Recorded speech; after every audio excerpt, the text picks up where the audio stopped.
एक शमशान घाट पे लिखा हुआ था मृत्यु अटल है।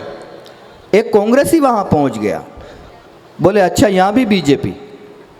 उसने नीचे लिख दिया मृत्यु न अटल है न आडवाणी है, हमारी मृत्यु तो राहुल गांधी है। मैंने कहा नहीं इस तरह से नाम किसी का लेना नहीं चाहिए। तो मैंने एक कविता ऐसी भी लिख दी, जल्दी जल्दी पढ़ रहा हूँ, टाइम का ध्यान रखते हुए बातें कम करूँगा।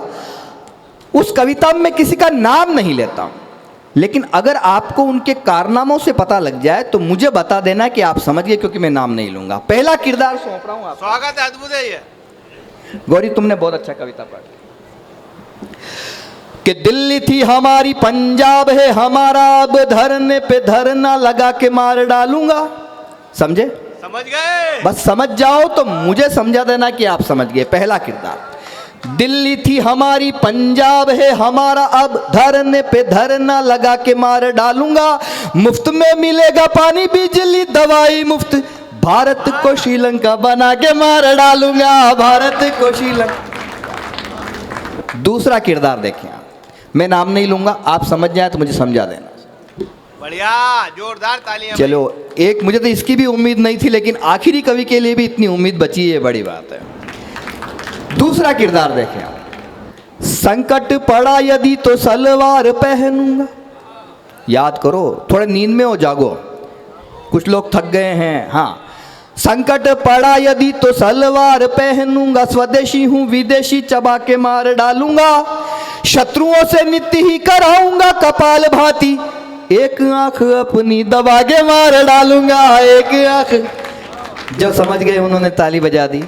अगर नहीं भी समझो तो अपनी मुंडी ऐसे हिला दो ताकि पड़ोसी को पता लग जाए आप समझ गए। एक किरदार और देखें आप कि खुलेआम सड़कों पे प्यार न करेगा कोई, रोमियो को थाने पहुंचा के मार डालूंगा। मैं नाम नहीं ले रहा हूं, आप समझ जाओ तो मुझे समझा देना मैं किसके बारे में कह रहा हूं। खुलेआम, नाम नहीं लेना है ना। हाँ अच्छा, समझ जाओ, ताली बजा के बताना है, नाम नहीं लेना। खुलेआम सड़कों पे प्यार न करेगा कोई, रोमियो को थाने पहुंचा के मार डालूंगा। कान खोल सुन लेना, माफिया का काल हूं मैं, ऐसा बुलडोजर चला के मार डालूंगा, ऐसा बुल। क्या बात, बहुत बहुत कम बोलों पे ज्यादा रन बनाने।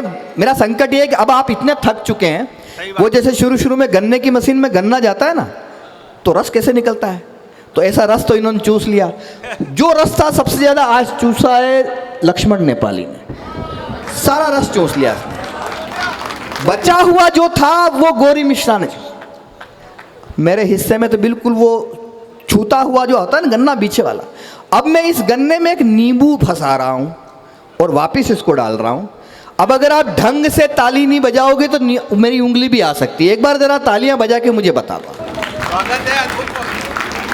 आपको अब तक चौथी पंक्ति तक इंतजार करना पड़ा, अब आप पहली ही पंक्ति में समझ जाएंगे मैं किसके बारे में कहने जा रहा हूं। कि खाऊंगा न खाने दूंगा, न कहीं दबाने दूंगा। बढ़िया, खाऊंगा न खाने दूंगा, न कहीं दबाने दूंगा, भाई और बहनों सुना के मार डालूंगा। क्या सुनते हैं आप? मैं आज तक टूंडला में आया क्यों नहीं, मैं समझ नहीं पा रहा हूं। आपका बजट नहीं हुआ भैया? बजट तो इस बार भी नहीं है, कौन सा है। लेकिन इस बार क्या होता है कि नवरात्रि के बाद में गौरी बुलाती है, तो उस डर में आना पड़ता है, भाई देखो गौरी ने बुला लिया। खाऊंगा न खाने दूंगा, न कहीं दबाने दूंगा, भाई और बहनों सुना के मार डालूंगा। मैंने 8 मार्च को अयोध्या, मेरा प्यारा भाई अभय सिंह निर्भीक यहाँ बैठा हुआ है, इन्होंने मुझे आमंत्रित किया था। मैंने अयोध्या के रामलला मंदिर प्रांगण में इस कविता का कविता पाठ किया है, मेरा सौभाग्य है। मैंने वहाँ पे एक बात कही, मैंने कहा मैं इसलिए सौभाग्यशाली नहीं हूँ कि मैं इस परिसर में कविता पाठ कर रहा हूँ, मैं इसलिए सौभाग्यशाली हूँ। सुनिए सुनिए सुनिए सुनिए। हाँ सरदार जी, आप यार मेरे बाल बच्चे आपको दुआ देंगे। मैं इसलिए सौभाग्यशाली हूं क्योंकि मेरे पिता एक कार सेवक थे। वो इस दुनिया में नहीं है, लेकिन आकाश मार्ग से उनकी आत्मा कहीं देख रही होगी तो प्रसन्न जरूर होती होगी। जिस राम मंदिर के लिए मैंने कार सेवा की, आज मेरा बेटा उस परिसर में खड़ा होकर कविता पाठ कर। मैंने वहां कहा भाई अभय साक्षी है यहाँ पे। मैंने कहा हुई अयोध्या झनक दुलारी, खड़े रह गए महाबली, मची खलबली सभी दलों में, गए अमेठी लला लली, गए अमेठी लला लली। और मंदिर पे फहराता भगवा, लहर लहर कर बोल रहा। अब कविता के मस्तक पे टूंडला जरा तिलक कर दे। मंदिर पे लहराता भगवा, लहर लहर कर बोल रहा, अरे राम कृपा तो वो ही पाए जो पूजे बजरंग बली। अच्छा है। ये खाऊंगा न खाने दूंगा, न कहीं दबाने दूंगा, भाइयों व बहनों सुना के मार डालूंगा, भाइयों व बहनों सुना के मार डालूंगा, वनवास भेज दूंगा राम के विरोधियों को, राम जी का मंदिर बना के मार डालूंगा, राम जी का मंदिर। बहुत अच्छा सुन रहे हैं आप, बहुत अच्छा सुन रहे हैं, सैल्यूट करता हूं आपको। एक किरदार ऐसा है, उस किरदार पे टूंडला वालों, प्यारे लोगों, अगर मैं नहीं लिखता तो मेरी कविता पूरी अधूरी रह जाती। वो किरदार कौन सा है सचिन भाई, देखें आप, कि जहां भी प्रचार करने के लिए जाऊंगा मैं, अपनी ही पार्टी मिटा के मार डालूंगा। समझे? सो गए क्या समझेंगे? ये गौरी मिश्रा के समय तुम ऐसे आए थे, ऐसे है? अब क्या हुआ? तुम्हारा पुरुषार्थ डगमगा गया है? गुरुत्वाकर्षण केंद्र डगमगा गया है तुम्हारा। जागो थोड़ा आगे, सोफे पे है? नहीं, नजर कहीं भी लगाओ, कान तो इधर लगाओ, कान मेरी तरफ हो। और वैसे भी मुझे तो कानों से नहीं प्राणों से सुना जाता है। हाय हाय वाह। सुनिए बस आप बस थोड़ा आपको जगाना है और कुछ नहीं। सुनिए, मैं आप इस कवि सम्मेलन का भविष्य, इसकी उम्र 5 मिनट है, बस आपने पूरी रात दी है, 5 मिनट मुझे दे दें, क्योंकि मुझे यहाँ आने के लिए कम से कम 37 वर्ष प्रतीक्षा करनी पड़ी थी। सुनिए आप, जहां भी प्रचार करने के लिए जाऊंगा मैं, अपनी ही पार्टी मिटा के मार डालूंगा। समझ गए ना? वो तो हम हास्य कवियों के कुल देवता हैं, अगर वो नहीं हो तो हम कविताएं किस पे लिखें? और वो इतने अखंड कुंवारे हैं भाई साहब, इतने घनघोर कुंवारे, आनंद लेना, इतने अखंड कुंवारे हैं, वो अगर ताश भी खेले तो पत्तों में बेगम नहीं आती। कि जहां भी प्रचार करने के लिए जाऊंगा मैं, अपनी ही पार्टी मिटा के मार डालूंगा, खुद की तबाही पर चिंतन शिविर होगा, बैंकॉक में छुट्टियां मना के मार डालूंगा, बैंकॉक में छुट्टियां मना। एक किरदार और देखना, स्वागत है। खाली यदि मुझसे कराओगे जो बंगला, तो बंगले की टोटियां चुरा के मार डालूंगा।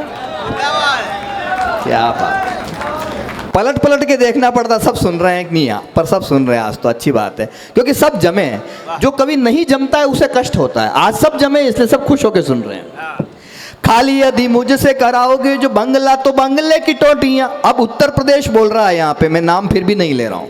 खाली यदि मुझसे कराओगे जो बंगला, तो बंगले की टोटियां चुरा के मार डालूंगा, आपकी सुनूंगा नहीं, बाप की सुनूंगा नहीं, साइकिल को पंचर करा के मार डालूंगा, साइकिल को। क्या इशारों में समझते हैं आप? सुनिए, एक ने कहा था कि, क्या कहा था कि चाहे मेरी गर्दन पे छुरी रख दो, मैं भारत माँ की जय नहीं बोलूंगा। एक वो थे किरदार, कौन से? चाहे मेरी गर्दन पे छुरी ही रख दोगे, जय नहीं बोलूंगा, सता के मार डालूंगा। पता नहीं कौन से मवेशी हैं वो। चाहे मेरी गर्दन पे छुरी ही रख दोगे, जय नहीं बोलूंगा, सता के मार डालूंगा, जहां जहां जाऊंगा मैं ऐसे ही बयान दूंगा, बीजेपी को वहां से जिता के मार डालूंगा, बीजेपी को वहां से जिता। मैंने मित्रों, साथियों, देश की सरहदों पे कारगिल के मैदान में कविता का पाठ किया। ये आपके अजात शत्रु ने, आपके भाई ने, आपके बेटे ने। जोरदार ताली है इस बात के लिए।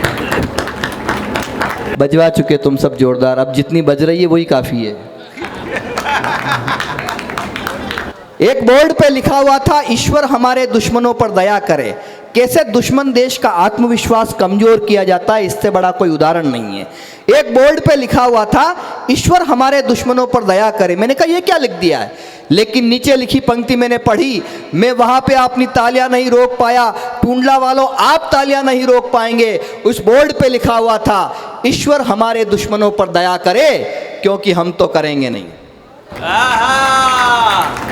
पहलगाम का जिक्र किया मेरे भाई ने, और पहलगाम के बाद में ये बोर्ड पढ़ने जा रहा हूं, आपका आक्रोश देखना चाहता हूं।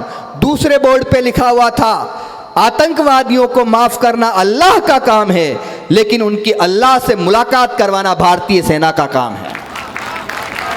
वाह। और तीसरा बोर्ड पढ़ते हुए मेरी आंखें नम हो गई। तीसरे बोर्ड पे लिखा हुआ था, हमें इस बात का बेहद अफसोस है, अपने वतन को देने के लिए, अपने देश को देने के लिए हमारे पास सिर्फ एक जीवन है। जब तलक लाली लहू के एक भी कतरे में है, कौन कहता है वतन की आबरू खतरे। अरे